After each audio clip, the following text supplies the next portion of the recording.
Focus is crucial. And so if you're seeing all this negative stuff, what pages are you following? Who can you follow that bring you more We all joy? have stuff in our lives that doesn't work out. This is life. Whatever it is, decide on your career, believe in that decision, begin doing something about it, and become that. Welcome back, season 2. Yeah, season 2. Oh, not the Driven Young podcast. That's what I'm just a habit there. Empower You podcast, season 2.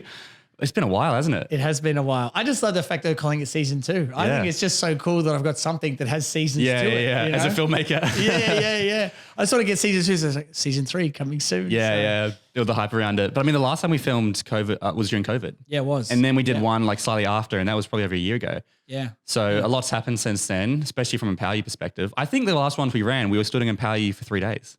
Yeah, probably. Monday nights. Yeah. For anyone who knows, we used to do Empower You Monday nights, but that's changed to just 2 days now. Yeah. So, I mean, we've got a great episode for this one. This is a personal favorite of mine. It's a secret flip chart. You would have all written it down if you've been to Empower You, but we don't address it. In fact, you actively kind of almost hide it. It's a bit of a secret. Did you want to explain what it was? Yeah. So it's what I call the 7 words that would change your life. And it is a flip chart that I draw up. It's the only one at the weekend that I draw up and actually make no reference to. And funnily enough, in all the years that I've had this little Easter egg at Empower You, no one said, hey, Brent, that one you've drawn up, why haven't you talked about it? Not once. Not once, which I love that. I think it's also because it's like the last flip chart of the day. It's Sunday night. And I'm rushing and close up your manuals and go to a story. So I'm certainly mindful that I do everything I can for them not to bring it up. But still you'd think, just takes one person to go, oh, you didn't mention that one. I just find that quite fascinating. But it is ultimately a comment that then is reserved for our camps. And I know you've said that it's your favorite story. That story that I share at camp. I think it's your best story. You share, how long is it? 20, 30 minutes? Yeah, 20, 30 minutes. Well, obviously, I'll give a 2-minute pitch of the story on the podcast today, but let's get to what the 7 words are. Do you want to reveal it? I love it so much. And you know what? I remember when I went to camp, because I'd interviewed first. Yes. And this was your number one piece of advice. When I asked, what's your number one piece of advice? This is what you said. You said, do more than is asked of you. So that's the 7 words. Do more than is asked of you. So simple, right? So simple. But it's like if you have that mentality with everything in your life will be changed forever. They always say it's it's not the radical changes you do in a short amount of time. It's the simple changes done consistently, compound over time. So with that point, if you have that mentality, do more is asked of you, you will always stand out because you're doing that little bit more. Absolutely. And I mean, you'll share your story, but I think it's your best story. I mean, gun to the head, it's a close. I mean, obviously that's a great story as well. I would say maybe this one, I think the lesson is so vivid in this one. It's so clear and vivid and woven in the story about the Olympics. I don't know if you want to share it. Like maybe, obviously you do the whole thing at camp. It's a great piece. Yeah. I'll give the watered down version of this story. So I was desperate to get on the documentary for the Olympic Games in 2000. I was 18, so I really made the decision to get into film. So I saw that as a great opportunity to, one, be involved in a film project, and 2, be involved in the Olympics in Sydney. Like everyone wanted to go to it. I thought, why don't I get paid to work on it? Wouldn't that be amazing? And so the long story short is that I pretty much, for the month that I ended up working in the Olympics, I did more than was asked of me. And that was even my way of getting into the job. The person I interviewed said, look, you need to be 30 years of age and at least assistant director. And I was 18, had no experience. But I said to her, I will do more than is asked of me. You say start at 9 a.m. or be there at 8 a.m. You say finish at 10 p.m. I'll finish at 11. You say 7 days a week, I'm going to work 8. So right from the bat, in even getting the opportunity, I said, look, what I lack in experience, I'm going to make up for in attitude and work ethic, because they're things that you can't really teach. Yes. But they're also, as we always say, it's just a decision. Just make the decision. Stop making up excuses. Just roll up the sleeves and do the work. And if you do the work, you'll always win in the end. And so I said that to her. I said, look, I'll do more than asked of me. So she gave me a job. And every single day that I worked on the Olympics, I did more than asked of me. If it was like, we got to carry the gear, well, rather than carrying it, can I organize a bus to move it? Okay, so there's a problem that the cameraman has with cooling down the camera. He can't solve it. How can I solve it? And so it's kind of that adage that we also say to Empower You. Not everything's your fault, but it becomes your responsibility. And when you always take ownership for things, therefore, you're going to be doing more than asked of you, because it's not what's asked of you. You're doing more than. But by taking more ownership, you're influencing the outcome, and you're in control. And isn't that the ultimate goal with these things? And I think this one and pillar number 2, which is above the line, below the line, tie in very heavily, as you mentioned. Like one of the other quotes is, it's not about right or wrong, it's about outcome. And I think with do more is asked of you, I see stuff on TikTok and I see people who are like working minimum wage jobs, right? And they'll be like, do more than is asked of you. I remember I posted this clip of you saying this, and we're in the comments. Feedback. Victims. They were just like, if I'm getting paid $20 an hour, I'm not going to do more than $20 an hour. Yeah. Why would I do that? And you'll do it because you want to get more than $20 an hour. Exactly. So show the work ethic, and that's how you get promoted. You show the bare minimum and you'll get the bare minimum. Yes, absolutely. And I see it all the time. And it's just it is a mindset shift. And then it's victim mentality. I think by doing more than asked of you, you'd be amazed at how far you can go. Like I haven't told you this story. I was just telling you before. I went to the Game of Thrones premiere last night. Tuesday night, sorry. And that's the new season. The new season. Not the Game of Thrones. Yeah. House of Dragons. House of Dragons. And so TikTok invites creators, and there was like 4 different creators, which was, first of all, crazy because she must have put that out to a whole list and only 4 came. Wow. Interesting. Do more asked of you. Showing up. Showing up. And so Dale and I went, and we always wear our gold suits to stand out because we always want to like be recognizable. And so we always wear these bright gold suits that we have. So that's kind of step 1. And then when we got there, we were like, who can we interview? And we were like, oh, we've got our phones. We had like our little cameras, and we were literally recording with our microphone in our iPhone. So we found a Whipper from Fitzy and Whipper, Nova. We interviewed him, which is great. We made that connection. He recognized me from TikTok, which is really cool. And so did he? we recognized, we had a great chat with him afterwards. So, and then at the end of it, I remember going, man, I learned a lot from that premiere. We didn't really know what was happening, but there's only a few people from TikTok there. All the TikTokers were introverted. They weren't good. We went up to every single one. None of them came up to us. We went up to all of them. The interviews were a bit weird. They kind of just rocked up and didn't really say much. Not to like talk down on them, but Dale and I, we connected with Binge, who's hosting it. So we connected with the main person from Binge, the main person from TikTok. And are they linked to Foxtel? Yes, Binge is HBO for Australia, really. Okay, yeah. And so we went in, and now I'm going the next premiere. We're going to print out 20 business cards each, where it just says Byron and Pace with our email on it. And the goal is to give out, each of us has to give out 20 cards to a connection and build connections. And it was so crazy. We just go up to everyone. There's so much we can do. We can connect with Binge. We could do all this stuff, and all the other people were just doing nothing. And you know what? Confidence is attractive. Yeah. Like, it's a line, fake it till you make it. I don't know if people really understand what that means. It simply means if there's something you know is going to be good for you, well, this is my interpretation, and there's something that you know is good for you, but you struggle to do it, just find the energy to do it until you feel comfortable in doing it because you know it's like taking medicine. You know, it might not taste, but you know the outcome's important, and that's why we take the medicine. And so in this instance, these other influencers had this opportunity to get value out of that rather than just showing up and seeing a premiere. You networked, you got interviews, people recognized you. And I bet you that Fitzy and Whipper might have known those other people, but they never made that connection. Exactly. And they'll remember you next time. He'll remember us. If he doesn't, I'll be like, oh, we were the guys from the premiere. Oh, I remember you guys. The gold suits. And sometimes that's all you need to build a connection. You know what I mean? He's like, oh yeah, I'll have you guys on the show. You were great. If we hadn't done that, maybe he wouldn't have us on or whatever. And I don't know, maybe nothing will happen. But my point is the next premiere we go to, we've got this whole strategy about how we can network with as many people as possible, really make sure people know that we're there, wear the same suits so people recognize us, interview as many people as possible. And it's also fun. Like a lot of them were just standing around there awkwardly. And I have to come back to it. You know, we talk about this a lot.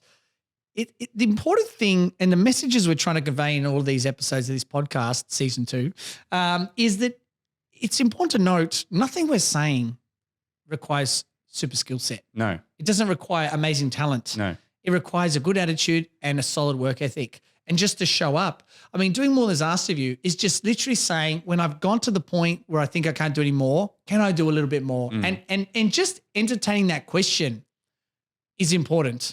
We always say the quality of the questions determine the quality of the response. And I think that self-talk is so, so vital.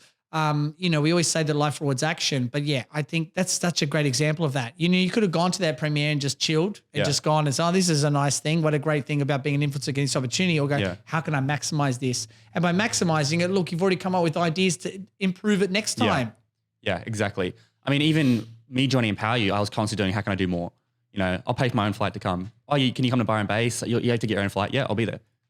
It's like, oh, you invited me to the camp with a week's notice. I had stuff on that week. It's like, can you come? No, but I'll make it work. It's like, it's just a mindset shift. As you say, it's like above the line, below the line. Yeah. Like, it's crazy. It blows my mind that you can just say words and people can completely shift their mindset around life. Yeah. just around some simple concepts. You know, it's like I had a program in Canberra. You were at the Canberra one? Yes. Recent one. If you remember, there was a participant named Lana. I think it was Lana. It was Lara. It's Lara. Sorry. I'm thinking of another girl. Lara, her name was. And I think she's 18. And we were debriefing the board break on a Sunday morning. And she said, you know, this is like my 5th time. And this is why this one was so impactful.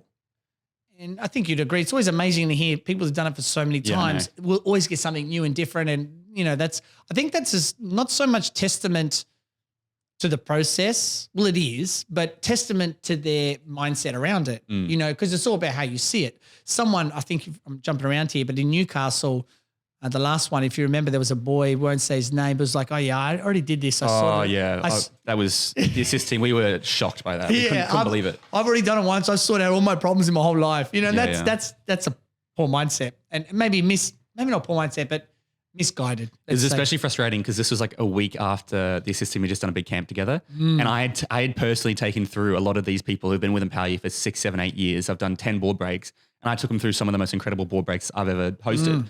And so to see one kid who's done it once before be like, no, I've got it licked. It's like, come on, man. That's right.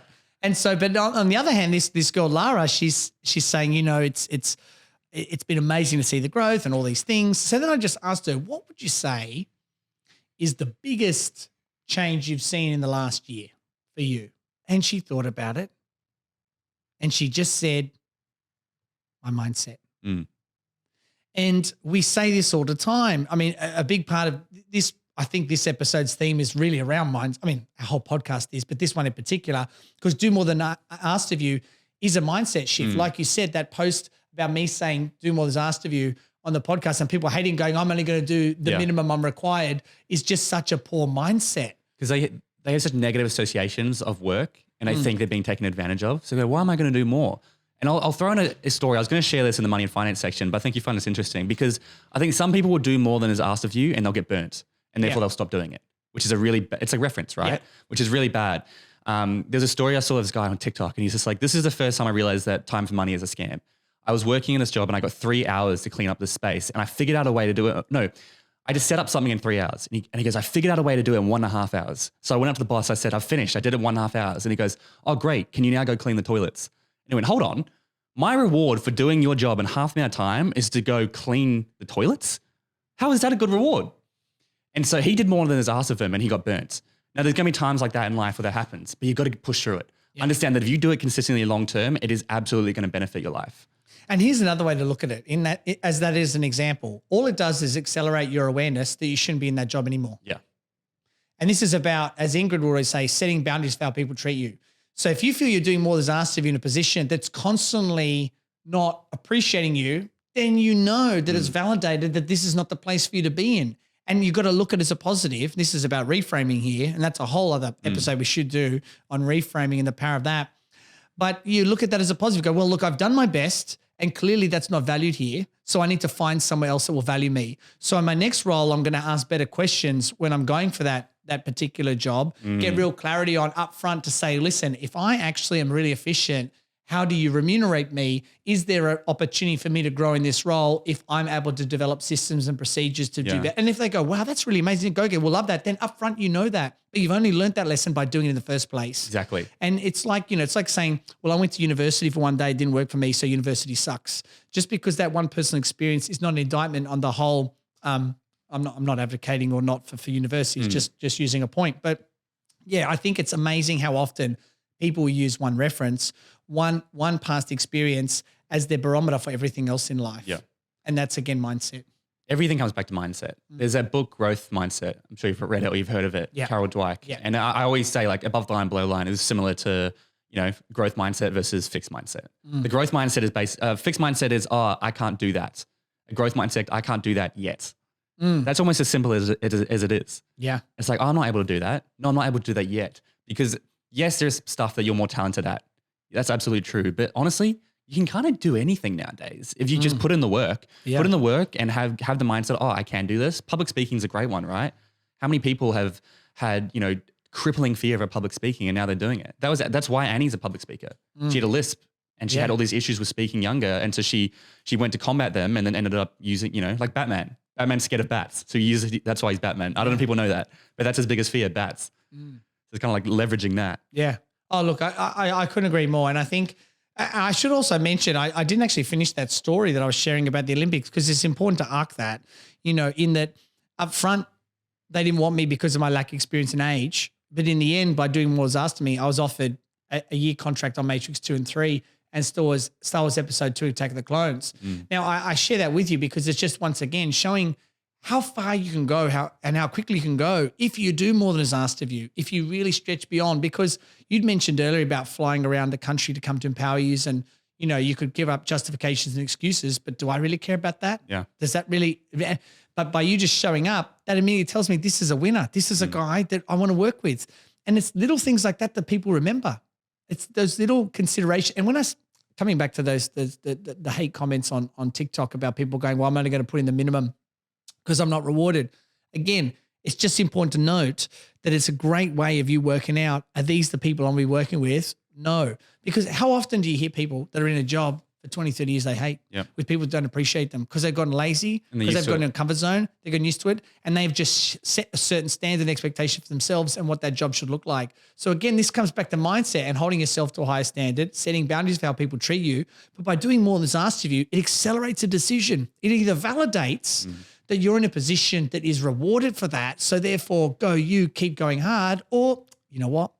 I'm glad that this is sped up. I could have been here for another 2 or 3 years. But because now I realize that they're not valuing me, I'm out of here now, bounce, and time is the most valuable commodity. You've just saved 3 years. And this all comes down to how you see it. Or option 3, which is you work in the job, you do more than is asked of you don't get rewarded, but when you leave, they are a phenomenal reference for you, so that when you go for your new job and they call up your old workers and they say, so what's this guy like? And they go, oh my God, I am gutted we lost him.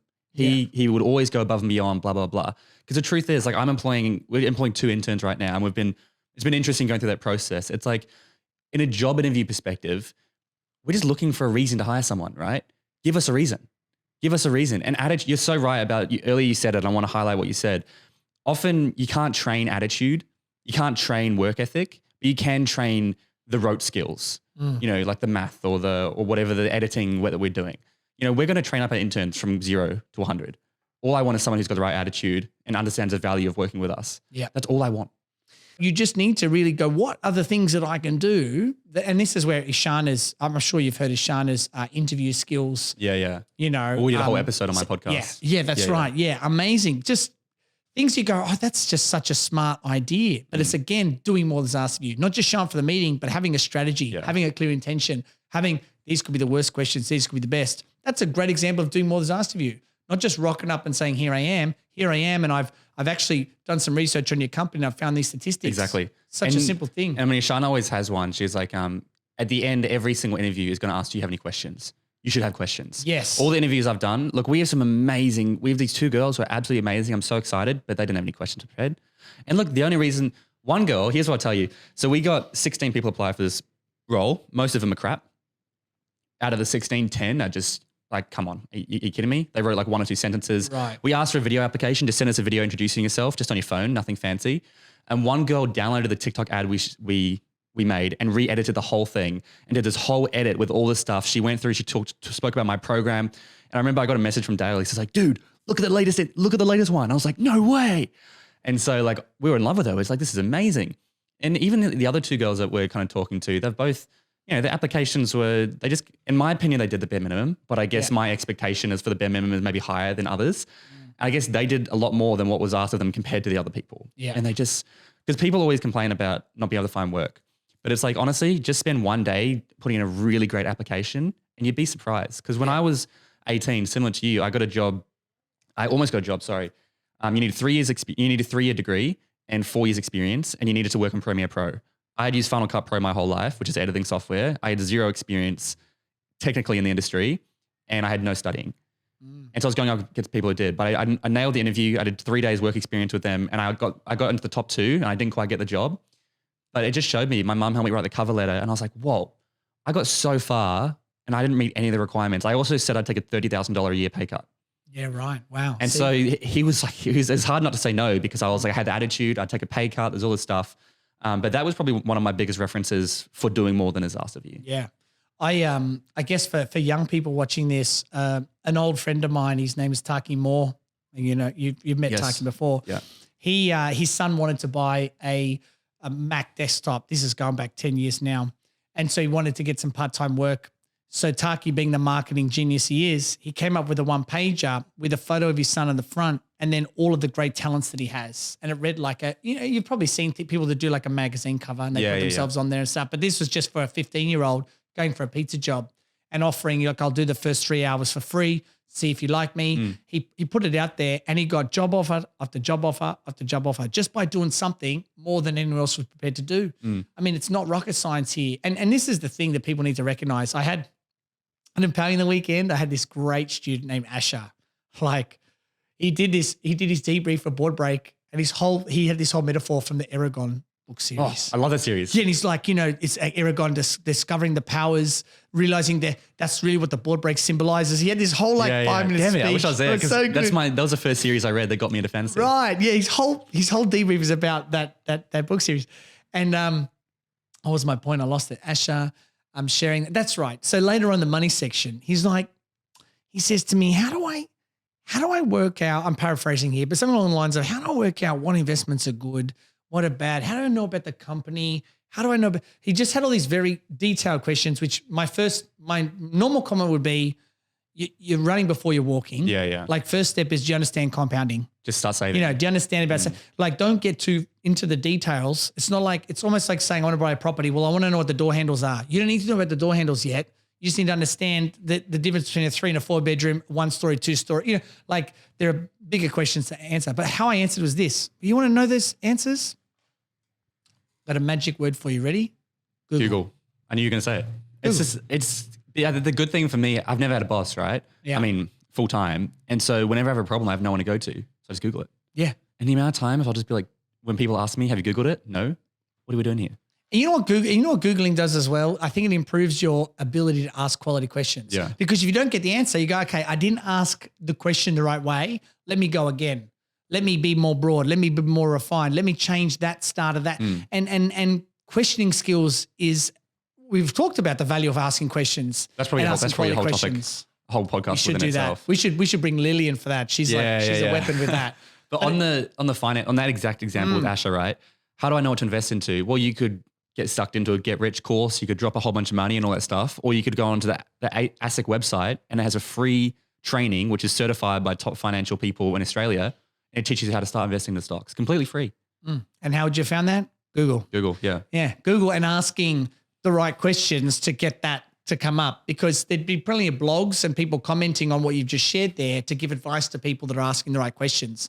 So yeah, look, I think in summary, these are 7 magical words. Do more than is asked of you, because most people do what is asked of them. Yeah. And by doing more, you stand out, you're remembered. And if you're not remembered, it's just speeding up a decision you needed to make at some point in time. It's just sped up that process. So it's all about mindset and attitude, but such a simple idea that if you can really embrace in your ideology, it'll honestly change your life forever. Yeah. I mean, David Goggins, right? Yep. Yeah. So if anyone who doesn't know David Goggins, he's famously like the toughest man in the world.